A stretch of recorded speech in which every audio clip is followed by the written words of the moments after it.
Konnichiwa, I am Ono. In this video, I'll be sharing 12 mistakes to avoid before traveling to Japan. Japan is a fantastic country with beautiful nature and delicious food, but it also has a unique culture and customs. By knowing the mistakes I'll introduce, you'll be able to enjoy your trip to Japan even more. Let's get started.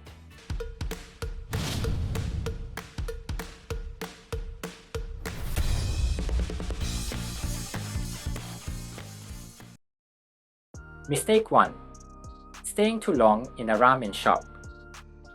If you love ramen, you should know that in most ramen shops in Japan, there's an unspoken rule to finish your meal quickly and free up your seat.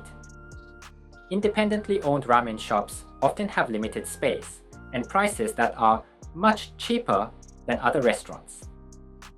The same goes for chain restaurants like Matsuya, Sukiya, and Yoshinoya. So, staying for a long time in ramen shops or beef bowl chain restaurants can be considered rude. If you want to stay longer, it's better to go to a cafe or a less crowded place.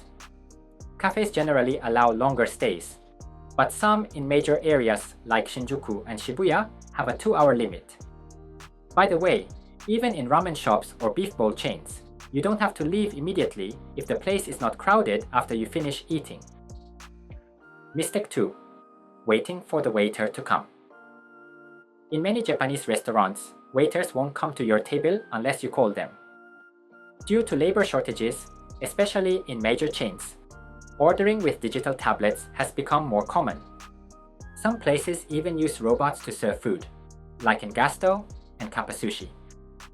If there's no digital tablet, there might be a button on your table to call the waiter. In that case, you can press the button to call the waiter and place your order.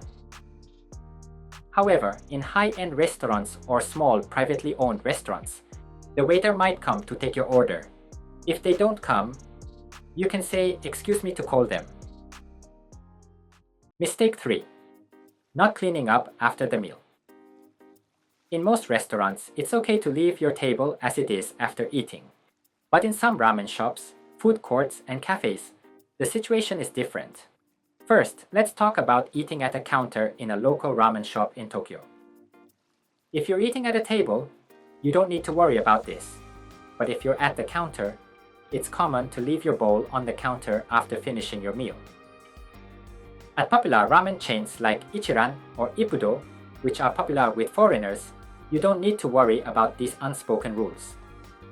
Next, in fast food restaurants, chain cafes, or food courts, it's common to clear your own tray after eating. However, in high-end cafes, staff will clear your table, so you don't need to worry. It can sometimes be difficult to tell if you need to clear your own table or not. In that case, watch what other customers are doing and follow their lead. Mistake 4. Not ordering at least one drink in izakaya. Izakaya is a casual Japanese bar where you can enjoy food and drinks with friends or colleagues. There's an unspoken rule that each person should order at least one drink. Of course, if you only want water, you don't need to order something else unless the rule is enforced. However, it's best to order at least one alcohol or soft drink other than water in izakaya. In French restaurants and other high-end restaurants, water may be charged, but in Japanese izakaya, water is usually free. So it's a good idea to order something other than water. Mistake 5. Leaving a tip. In the US and other Western countries, tipping is common, but in Japan, there's no tipping culture. All service charges are included in the price of the meal. As I've mentioned in other videos on my channel, giving a tip in Japan can confuse the staff as they don't know how to handle it.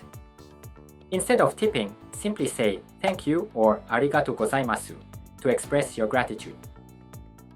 There's also a unique culture in Japan called otoshi in izakaya. When you are seated in an izakaya, sometimes a small dish you didn't order will be brought to your table. This is called otoshi, a small appetizer that comes with a cover charge. Recently, the otoshi practice has spread to other types of restaurants, like French and Italian ones in Japan. If you see a charge for something you didn't order on your bill, it's likely the otoshi fee. So far, I've covered mistakes related to dining. Now let's dig deeper into other things. By the way, I regularly share information about traveling in Japan and Japanese culture on my channel. I'm aiming for 5,000 subscribers, so if you're planning a trip to Japan or you love Japan, please give a thumbs up and subscribe to my channel. Mistake 6. Arriving at Narita Airport. The sixth mistake is arriving at Narita Airport. If you're traveling to Tokyo, you'll arrive at either Narita Airport or Haneda Airport. Both airports can get you to Tokyo, but if you have a choice, Haneda Airport is much more convenient. Narita Airport is located in Chiba Prefecture next to Tokyo, and it can take over an hour by train to get to central Tokyo areas like Shibuya or Shinjuku. On the other hand, Haneda Airport is located in Tokyo Bay, so you can get to central Tokyo in about 30 minutes. So, in terms of convenience, Haneda Airport is a much better choice. Narita Airport flights are usually cheaper than those to Haneda, but if you want to get to central Tokyo quickly, it's worth spending a bit more to fly into Haneda. Also, considering the long train ride from Narita to Tokyo, it can sometimes end up being cheaper to fly into Haneda. Mistake 7. Standing on the yellow tactile paving. Have you ever noticed the yellow blocks on roads or train platforms in Japan? These are called tactile paving blocks, and they guide visually impaired people. Linear bumps indicate the direction to walk, while dot-like bumps indicate danger or a destination. Tactile paving is placed in many locations in Japan, like stairs, crosswalks, intersections, information boards, and elevators. Visually impaired people rely on these yellow blocks to navigate. So standing on or placing items on these blocks can be very dangerous for them. Make sure not to stand on or place anything on the yellow tactile paving. Mistake 8. Expecting to find trash cans easily. Japan is known for its cleanliness and lack of litter. Many tourists are surprised to find that there are very few trash cans around. Even in one of Japan's biggest cities, Tokyo, trash cans are scarce. I hardly ever see them while walking around Tokyo. This lack of trash cans is a measure to prevent terrorism and crime, and it's likely that the number of trash cans will continue to decrease. Recently, commercial facilities and some large parks have started to have more trash cans, but it's still quite difficult to find them. When traveling, I recommend carrying a small paper or plastic bag to put your trash in and then dispose of it all at once when you return to your hotel. When I was a kid, I used to throw snack wrappers in PET bottle recycling bins, but I suggest you don't do that. Mistake 9. Talking on the phone in the train. Trains are a very convenient way to travel in Japan, especially in big cities like Tokyo, Osaka, and Kyoto.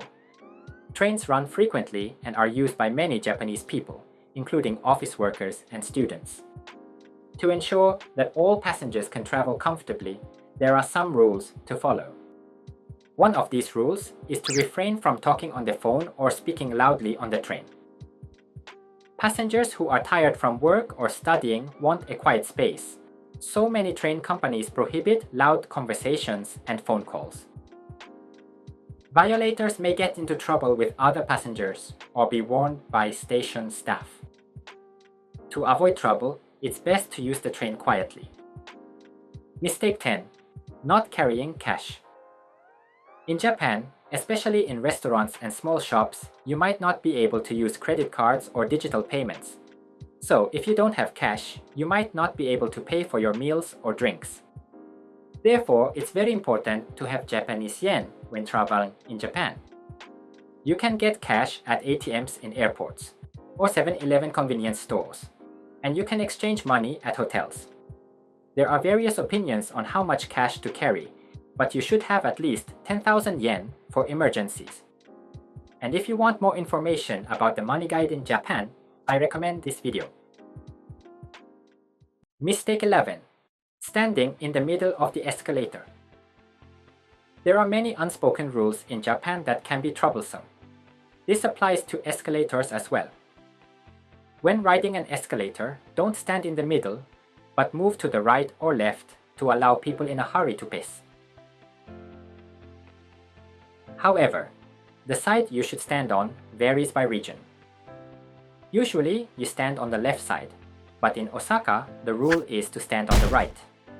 It's customary to leave one side open for people to walk up, but recently there have been efforts to ban walking up escalators due to the danger. However, it's hard to change long-standing habits, so most people still leave one side open. Mistake 12. Not knowing how to use the toilet. The last mistake is not knowing how to use the toilet. Japanese toilets are famous for their many complex features, such as bidet functions, heated seats, drying functions, and deodorizing features. There are many types of toilets in Japan, but the most important thing to learn is how to flush them. There are many different types of flush buttons and handles. Most toilets use a lever or button to flush, but recently, some newer models have a sensor that flushes automatically when you stand up. However, this is not always the case, so it's important to know how to manually flush. So, in this video, I introduced 12 mistakes you should know before traveling to Japan. I hope these tips help you enjoy your trip to Japan without any trouble. If you found this video helpful, please subscribe to my channel and give it a thumbs up. Thank you for watching until the end.